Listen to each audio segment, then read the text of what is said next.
While I was away, my parents sold my car to help my irresponsible brother. So I tracked it down, bought it back, and cut them out of my life. My mom cried, but we were planning to pay it back. But you won't believe what I discovered next. I found out by accident. When I returned from my business trip, I stepped out of the taxi, exhausted but relieved to be home. The cool evening breeze felt refreshing after the long travel, and for a moment, I let myself unwind. Then I saw it. My usual parking space was empty. No, it wasn't just empty. It was taken. In its place sat a battered sedan with a missing hubcap. My stomach sank. My breath slowed, and my body tensed as I stared at the space where my car used to be. Maybe I had parked somewhere else before leaving? No, I never did that.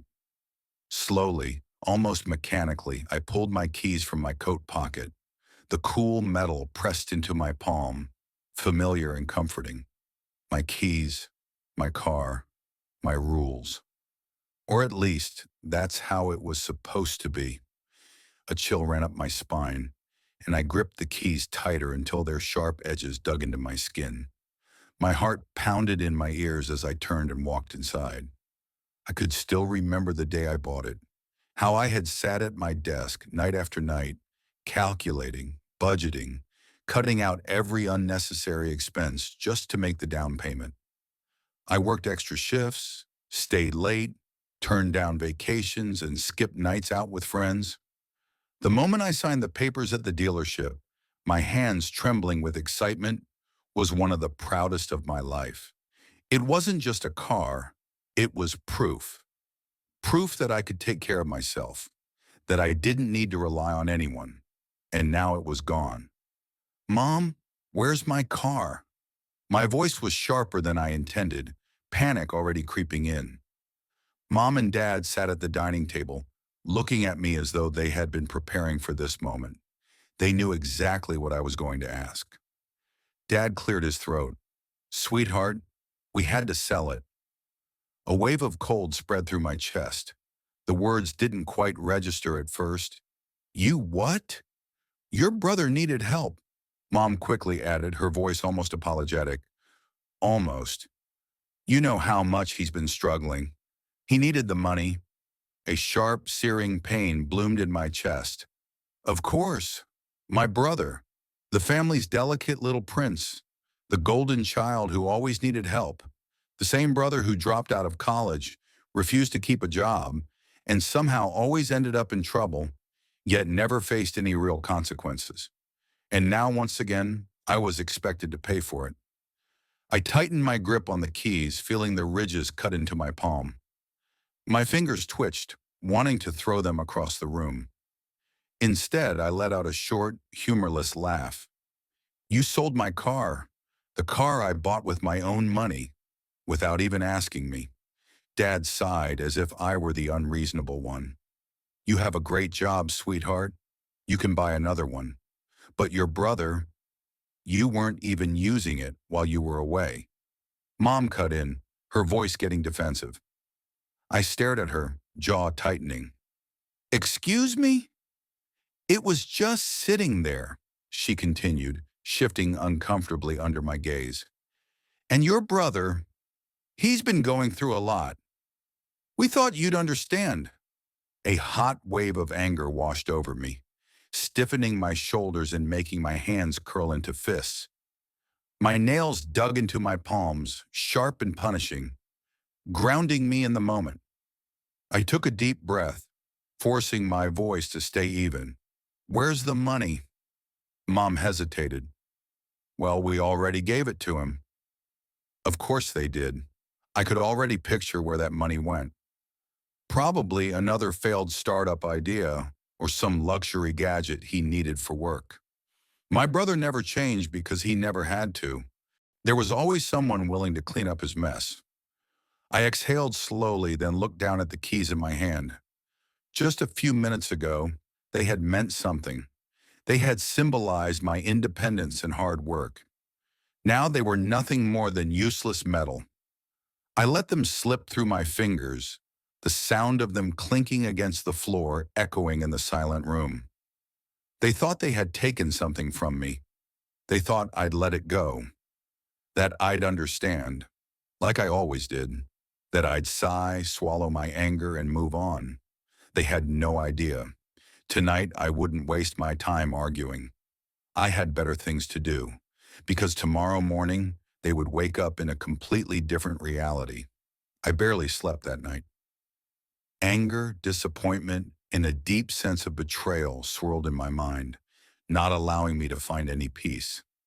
Every time I tried to close my eyes, my mother's dismissive face, my father's exhausted sigh, and the way they justified selling my car as if it were the most natural thing in the world kept flashing before me.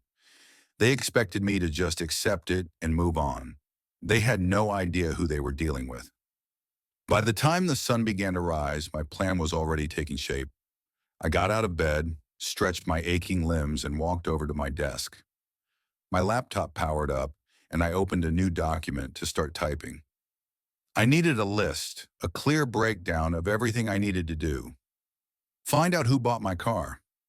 If it had been sold to a dealership, there was a chance I could buy it back. If it was sold privately, I had to track down the buyer. If the money had already been wasted on my brother's nonsense, I needed to make sure they would never touch a cent of my money again. Secure my finances. I had to change all my banking passwords, remove my parents from any shared accounts, make sure they had no access to my savings, confront my brother. He was the true culprit here. If he thought he could take from me without facing any consequences, he was about to get a reality check. With the list complete, I took a deep breath. This wasn't just about a stolen car. This was about reclaiming control, showing them that I wasn't their personal ATM, their backup plan, or their silent, obedient provider. They had stolen from me. Now I was going to take something from them. By mid-morning, I found myself sitting in a quiet corner of my favorite coffee shop, sipping a strong espresso while scrolling through my phone. My first call was to the local DMV. I pretended to be inquiring about a recently sold vehicle using the car's VIN number, one I had memorized long ago, to request information. The clerk on the other end was polite but firm. "I'm sorry, but I can't release that information to anyone except the registered owner." Fine. That was expected. I had another way. I logged into my old insurance portal and checked my policy. There it was, the cancellation notice. My car had been taken off my insurance just 2 days ago. A new name was listed under the transfer. Harrison Auto Sales, a used car dealership. Perfect. The dealership wasn't far, only a 20-minute drive. I borrowed a car from a trusted friend and headed to the lot. The place was nothing fancy. Rows of mid-range sedans and SUVs, a few overpriced sports cars, and a small glass-walled office at the center. I walked inside, scanning the room until I spotted a tired-looking salesman in his late 40s. His name tag read Mike. "Morning," he greeted me with a professional but uninterested nod. "Looking for something in particular?" "Yes," I said, pulling up a photo of my car on my phone. "This, a black 2020 Mercedes-Benz. I believe it was sold recently." Mike frowned and leaned in, scratching his chin. "Camry, huh? Let me check our records." He tapped at his computer for a moment before nodding. "Yeah, came in 2 days ago. Sold already." My stomach tightened. Sold. "Yep. A guy came in yesterday. Paid cash." "Who?" I asked, my voice sharp. Mike hesitated, then shook his head. "Sorry, we don't give out customer information." I exhaled slowly, trying to stay calm. "Listen," I said, lowering my voice just a little. "That car was sold without my permission. I just need to know who bought it. I won't do anything crazy. I just need to talk to them." Mike hesitated again before sighing. "All right, look, I can't tell you who bought it, but if I happen to leave this invoice here on the counter while I step out for a coffee." He let the sentence hang as he turned and walked toward the break room, leaving his computer screen unlocked. I didn't waste any time. I leaned over, scanning the most recent sale entry. Buyer, Jason Walker, address 742 Riverside Drive. Gotcha. Riverside Drive was a quiet, suburban neighborhood, not the kind of place where people typically buy used cars with cash. That meant one of two things. Jason Walker was either someone who really needed a cheap ride quickly, or he was a middleman flipping the car for profit. Either way, I had to talk to him. I parked a few houses away and walked up to his driveway. There it was, the Camry, parked neatly under a tree, looking exactly like I remembered it, my fists clenched without thinking. I rang the doorbell, and a few moments later, a man in his early 30s answered. He was tall with a scruffy beard and tired eyes. He gave me a quick look, sizing me up to figure out if I was a salesperson or a problem. Yeah, I kept my face neutral. Are you Jason Walker? Who's asking? My name's Anna. That car in your driveway? It was sold without my consent. I'm here to buy it back. Andrew sighed and rubbed his face. Look, man, I don't want any trouble. I paid good money for that car. I'm not here to cause trouble. I just want to make this right. He studied me for a long moment, then nodded toward the car. All right, come inside, let's talk. As I stepped into his house, I knew one thing for sure. This wasn't just about getting my car back. This was about making sure my family would never steal from me again. And I was just getting started. Andrew led me into his living room, a modest space with a worn-out couch, a coffee table covered in receipts, and an old TV playing the news at a low volume. The air smelled of stale coffee and cigarette smoke. Look, he said, motioning for me to sit. I get that you're upset, but I didn't steal your car. I paid for it fair and square. I stayed standing. I understand. I'm not accusing you. But I need to know, how much did you pay for it? He sighed and rubbed the back of his neck. 7 grand.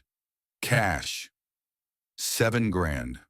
They sold my car, a car I worked so hard to afford, for $7,000. It was worth at least 3 times that amount. My jaw tightened. Did they tell you why they were selling it? Andrew shook his head. Guy said his kid was in trouble, needed money fast. I don't usually ask questions when someone's in a hurry to sell. Typical. My parents had sold my hard-earned car to bail out my brother again. And they did it so quickly they didn't even bother getting a decent price for it. I took a deep breath, trying to think clearly. I could threaten Andrew, demand the car back, but that wouldn't get me anywhere. He wasn't the enemy here, so I changed my approach. Listen, I said, pulling my phone out of my pocket. I'll make you a deal. You bought the car for $7,000, right? Yeah, I'll give you 10. Andrew raised an eyebrow. 10. Cash? Cash. He thought for a moment, then leaned forward. 15. I let out a humorless chuckle. You serious? Look, ma'am, I got a good deal. Sure, but I also paid for new registration, insurance, oil change. Not to mention I already like the car. He leaned back, folding his arms. 15. I wanted to punch a wall. Paying double for my own car just to fix my parents' mess? Unbelievable. But I wasn't about to walk away empty-handed. Fine, I said through clenched teeth. 15. I left Andrew's place with my car in a burning determination. This wasn't just about reclaiming what was mine. It was about ensuring they never did this to me again. As I drove back toward my parents' house, my mind raced through possibilities. I had options, plenty of them. And this time, I wasn't going to be the forgiving one. My phone buzzed, a text from my mother. Mom? Sweetheart? We know you were upset last night. Come home for dinner? Let's talk. I stared at the message, my grip tightening around the wheel. Talk? Talk? They hadn't even apologized. They just expected me to get over it, like I always did, like I always had. Not this time. I typed back a response. Me? Sure, see you tonight. When I pulled into the driveway that evening, my usual parking spot was empty. No sign of the battered sedan that had been there before. I smirked. They must have thought I wasn't coming back for my car, that I'd let it go. Fools. I walked inside to find my parents and my brother already sitting at the dining table. The smell of roasted chicken and garlic mashed potatoes filled the air. Mom's classic, let's make peace meal. Sweetheart, Mom greeted me, standing up to hug me as if nothing had happened. I'm so glad you came. I didn't return the hug. Instead, I pulled out my phone and set it on the table, screen facing up. Dad frowned. What's this? I tapped the screen. A voice recording started playing. Yeah, came in 2 days ago. Sold already. Sold? Yep. Guy came in yesterday. Paid cash. Who? Sorry, we don't give out customer information. Mom's smile faltered. Dad's face went pale. I went to the dealership, I said, my voice calm but cold. Tracked down the buyer. Paid 15 grand to get my car back. My car, which you sold without my permission. A heavy silence filled the room. You did what?